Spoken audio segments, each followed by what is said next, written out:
अस्सलाम वालेकुम। Now we will be doing stomach के अंदर भी हमने डिफरेंट काइंड ऑफ लीजन्स पढ़नी है। कुछ इन्फ्लेमेटरी डिसऑर्डर्स हैं, कुछ नियोप्लास्टिक डिसऑर्डर्स हैं और कुछ वैसे गैस्ट्रोपैथीज हैं जो ना ही इन्फ्लेमेशन में फॉल करती हैं और ना ही ट्यूमर्स में फॉल कर रहे होते हैं। ठीक है, सो हम लोग इसको स्टार्ट करते हैं। सो स्टमक के disorders are very very common. जो अब आपका rest of the GIT tract है ना, उसमें they are very common disorders. Intestines के भी और स्टमक के भी बहुत कॉमनली पेशेंट इन डिजीज़ के साथ प्रेजेंट करते हैं।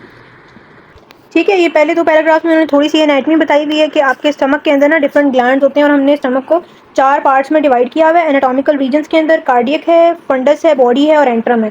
जो कार्डियक वाला रीजन है वो म्यूसिन मेनली सिक्रीट करता है और म्यूसिन सिक्रीटिंग फोवियोलर सेल्स हैं उसके अंदर जो कि शैलोअर से ग्लैंड्स बना रहे होते हैं। फिर एंट्रम के अंदर आपके बहुत ज़्यादा एंडोक्राइन सेल्स प्रेजेंट होते हैं, जी सेल्स। ठीक है, म्यूकस भी प्रेजेंट होता है बट इसमें स्पेशलिटी जी सेल्स है जो कि गैस्ट्रिन रिलीज करती हैं। और गैस्ट्रिन के फंक्शंस क्या हैं? वो आपके एसिड की सिक्रीशंस को इंक्रीज करते हैं बाय द पेराइटल सेल्स। ठीक है, और जो आपके ग्लैंड्स प्रेजेंट हैं स्टमक के अंदर, गैस्ट्रिक ग्लैंड्स, उसमें डिफरेंट तरह के सेल्स हैं। जी सेल्स होते हैं, म्यूसिन सिक्रीटिंग सेल्स होते हैं, पेराइटल सेल्स होते हैं जो एसिड सिक्रीट कर रहे होते हैं और इंट्रिंसिक फैक्टर सिक्रीट कर रहे होते हैं, और चीफ सेल्स होते हैं जो पेप्सिनोजेन सिक्रीट कर रहे होते हैं। ठीक है, यही सारी बातें लिखी हैं। सबसे पहले वी विल स्टडी गैस्ट्रोपैथी और गैस्ट्राइटिस। गैस्ट्राइटिस भी दो तरह का होता है, एक्यूट एंड क्रोनिक गैस्ट्राइटिस, और हम इसको टाइम की बेस पर ही डिवाइड करते हैं। जो फौरन हो रहा है, जल्दी पेशेंट प्रेजेंट कर रहा है, दैट इज एक्यूट, और जो एक लंबे अरसे से चल रहा है chronic gastritis. Gastritis result from mucosal injury. ठीक है, जैसे ईसोफेगस के अंदर ईसोफेजाइटिस क्या था?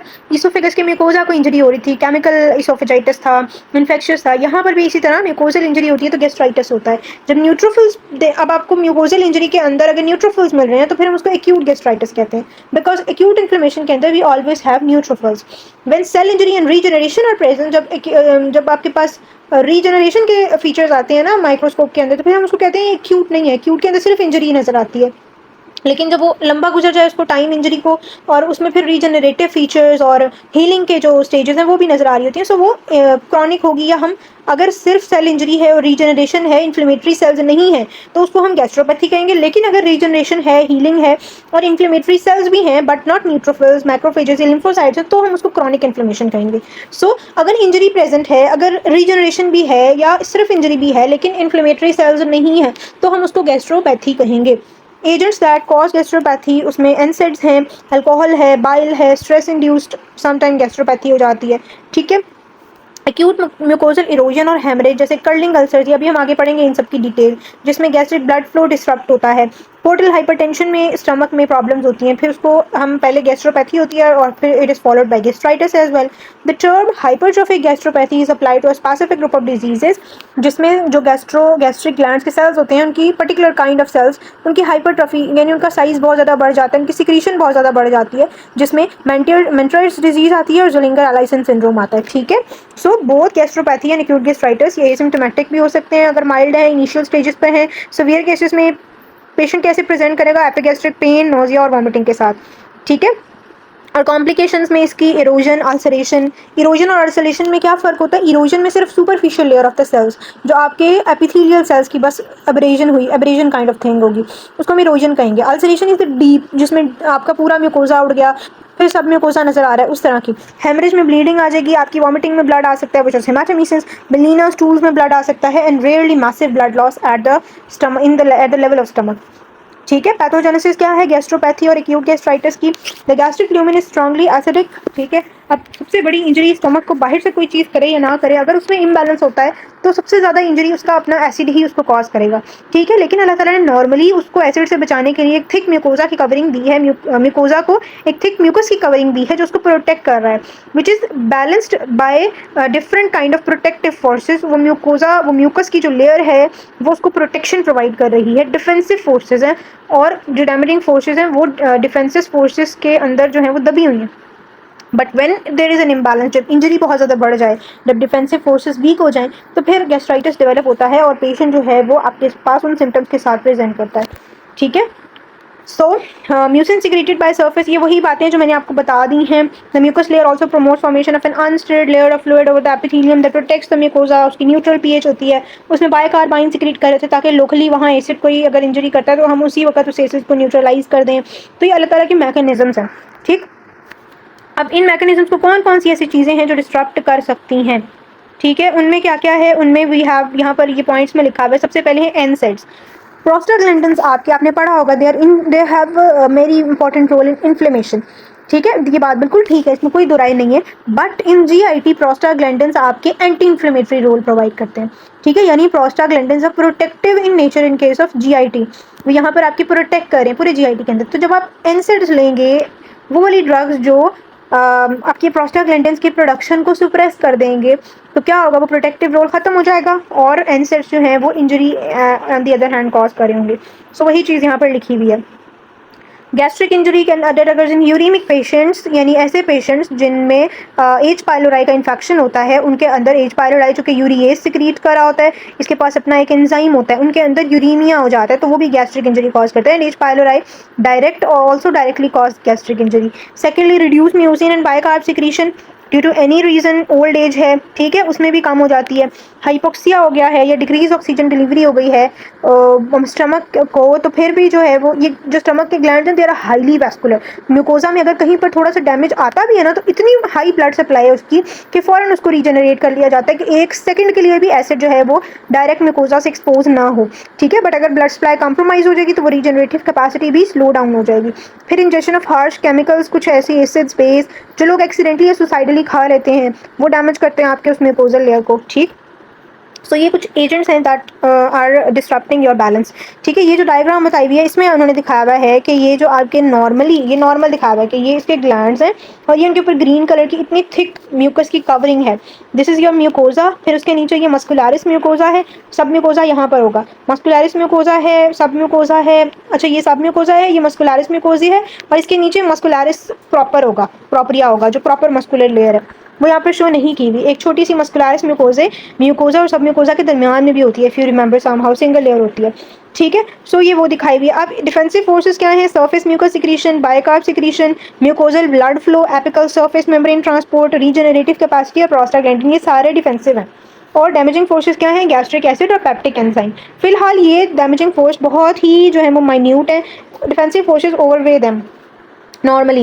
But when there is an injury, when there is H. pylori infection, NSAID, aspirin, tobacco, alcohol, gastric hyperacidity due to some syndrome or anything, और gastro-duodenogastric reflex, उस इन सब चीज़ों के नतीजे में क्या होगा, ये जो आपका इंजरी है वो बढ़ जाएगी। और प्रोटेक्टिव मैकेनिज्म्स वो जब डिसरप्ट होते हैं किस तरह से हो सकते हैं, इस्कीमिया से, शॉक से, डिलेड गैस्ट्रिक एम्पटिंग से, और कुछ सर्टन ओल्ड एज जैसे होस्ट फैक्टर्स हैं वो उसको कम कर देंगे। और जब ये ज़्यादा हो जाएगा, ये कम हो जाएगा, तो वो जो म्यूकस की प्रोटेक्टिव लेयर थी, यू कैन सी कितनी थिन हो गई है, और म्यूकोजा की डिसरप्शन स्टार्ट हो गई है। सो इंजूरियस एक्सपोजर्स और impair defenses lead to this first, and then वो यहाँ से जब इतना वो डीप चला जाता है तो इट डेवलप्स अल्सर। अब ये उस अल्सर की बेस है जिस पर आपको नेक्रोटिक डेबरी नजर आ रहा है सबसे ऊपर, उसके नीचे एक्यूट, ये डायग्राम मॉस्पी में आ सकती है फॉर लेबलिंग। नेक्रोटिक डेबरी होगा सबसे ऊपर, उसके नीचे इन्फ्लेमेटरी, एक्यूट इन्फ्लेमेटरी सेल्स होंगे, उसके नीचे ग्रैनुलेशन टिश्यू होगा। Granulation tissue is a connective tissue, इसमें ब्लड वेसल्स होंगे, different kind of proliferative cells होंगे, एंजियोजेनेसिस हो रही होगी। एंड देन नीचे आपको हीलिंग फाइब्रोसिस वाला भी फाइब्रोसिस शुरू हो रही है, उसका भी जो है वो एविडेंस मिल रहा होगा। ठीक है, सो ये अल्सर की डेवलपमेंट हो गई है। अच्छा जी, अब आपको किस तरह से नजर आएगी मॉर्फोलॉजी के अंदर, histologically gastropathy and mild acute gastritis में भी डिफिकल्ट टू रिकॉग्नाइज, क्योंकि इसमें बहुत इनिशियल लीजन्स हैं, तो बहुत ज़्यादा कुछ नज़र नहीं आ रहा होता।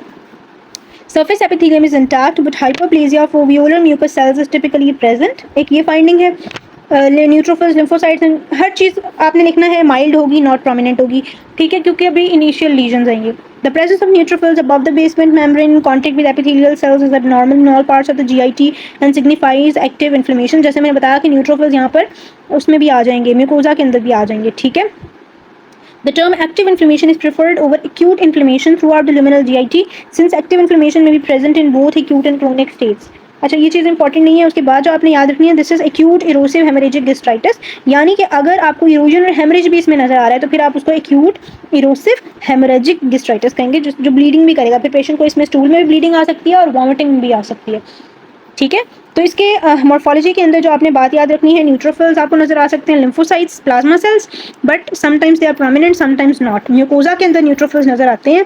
ठीक है, और दूसरी बात ये कि जो सरफेस एपिथेलियम है समटाइम्स इट इंटैक्ट, और फोव्यूलर म्यूकोजल सेल्स की हाइपरप्लेजिया हुआ होता है, और अगर इसमें इरोजन और हेमरेज हो तो हम उसको एक्यूट इरोसिव हेमरेजिक गैस्ट्राइटिस कहते हैं। That's all.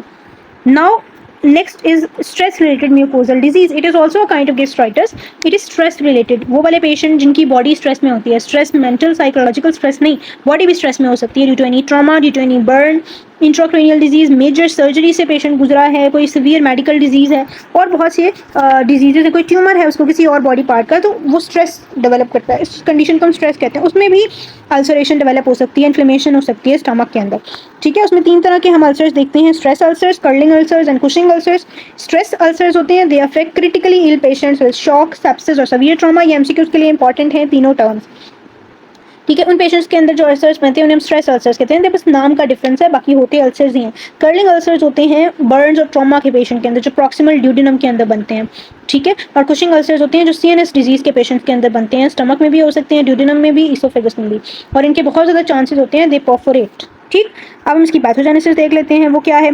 पैथोजेनेसिस की भी वही है इसमें, क्योंकि स्टमक डिजीज चल रही होती है. It can be due to local ischemia, it can be stress induced splanchnic vasoconstriction. ठीक है, और प्रोस्टाग्लैंडिन्स की प्रोडक्शन कम हो सकती है, और सिस्टमिक एसिडोसिस में ऑल्सो कंट्रीब्यूट. सो ये इसकी कुछ 3-4 रीजन है स्ट्रेस रिलेटेड की. Hypoxaemia, decrease in prostaglandins, NSAIDs यानी यूज उससे भी हो सकता है, और systemic acidosis, it can also lead to stress induced tumours, stress induce ulcers. ठीक है, मॉर्फोलॉजी इसकी देख लेते हैं. मॉर्फोलॉजी यानी माइक्रोस्कोप के नीचे देखेंगे तो कैसा नजर आएगा. इसकी मॉर्फोलॉजी इंपॉर्टेंट है. Stress related gastric mucosal injury ranges from shallow erosions. You will start from कि शुरू में इरोजन होगी और फिर वो अल्सर में डेवलप हो जाएगी. That is a deeper lesion, और वो आपके डीपर म्यूकोजा तक पेनिट्रेट कर रहा होगा. ठीक है, नॉर्मली जो एक्यूट अल्सर होगा वो राउंड होगा. अल्सर की बेस जो है वो ब्राउन टू ब्लैक स्टेंड कर रही होगी due to the extravasated RBCs. But जब अल्सर डीप होता जाएगा तो उसमें ब्लीडिंग भी हो सकती है, उसमें जो है वो हेमरेज भी हो सकता है. ठीक है, unlike peptic ulcers which rise in the setting of chronic injury. Peptic ulcer जो हम टर्म बोलते हैं ना, वो क्रोनिक अल्सर्स हैं. They are not acute. अभी हम एक्यूट गैस्ट्राइटिस की बात कर रहे हैं. They are sharply demarcated with essentially, ये पेप्टिक अल्सर्स की बात की हुई है. अच्छा, ये peptic ulcer which arise in the setting of chronic injury, acute stress ulcers due to stress. Acute stress ulcers they are found anyway in the stomach. अब ये स्ट्रेस अल्सर्स की बल्कि बात हो रही है कि वो शार्पली डिमार्केटेड होते हैं with essentially normal adjacent mucosa. Blood की जो है वो सपुरेशन हो सकती है म्यूकोजा और सब म्यूकोजा में, और इन्फ्लेमेटरी रिएक्शन, स्कारिंग, थिनिंग, वही चीज़ें. ये जो आपको मैंने डायग्राम में 4 चीज़ें बताई हैं, इन्हीं के बारे में आपने लिखना है कि नेक्रोटिक डेब्रीज नजर आएगा. अल्सर के लेवल पर शुरू में शैलो होगा, इरोजन होगा, शैलो होगा, और फिर वो डीपर डेवलप होता जाएगा. ठीक है, एक्यूट इन्फ्लेमेटरी सेल्स नजर आएंगे, ग्रैनुलेशन टिश्यू होगा, न्यू ब्लड वेसल्स नजर आएंगी, और नीचे आपको रीजनरेटिव टिश्यू यानी फाइब्रोसिस भी मिल रही होगी. ठीक, स्कारिंग मिल रही होगी. इसी को अपने वर्ड्स में आप मॉर्फोलॉजी के अंदर लिख सकते हैं. ठीक है, the scarring and thickening of blood vessels are characterized. Chronic peptic ulcers are absent. वो एक्यूट स्ट्रेस अल्सर्स में स्कारिंग एब्सेंट होगी. Healing with complete reepithelialization occurs weeks और days after the injurious factors are removed. Fibrosis थोड़ी सी नीचे मिल सकती है, but जो स्कार है और जो ब्लड वेसल्स की थिकनिंग है वो नहीं मिलेगी. नई छोटी छोटी ब्लड वेसल ज़रूर नज़र आएंगी. ठीक है, क्लिनिकल फीचर्स क्या है, नॉट दैट इंपॉर्टेंट. आपको अल्सर जो है वो नोजिया, वॉमिटिंग, हमने मेलिना पढ़ा, और गैस्ट्रिक पेन, एपिगैस्ट्रिक पेन पढ़ी. ठीक है, उसके अलावा bleeding from superficial gastric erosion और अल्सर्स दैट में रिक्वायर ट्रांसफ्यूजन. सम पेशेंट्स में ऐसे हो सकता है. ठीक है, prophylaxis with proton pump inhibitors वो हम दे सकते हैं ऐसे पेशेंट्स के अंदर. ठीक है, सो ये बड़ी नॉन स्पेसिफिक सी चीज़ें हैं. ये था हमारा एक्यूट गैस्ट्राइटिस. अब हम आ जाते हैं क्रोनिक गैस्ट्राइटिस की तरफ. ये जो हमने बात की ना सारी,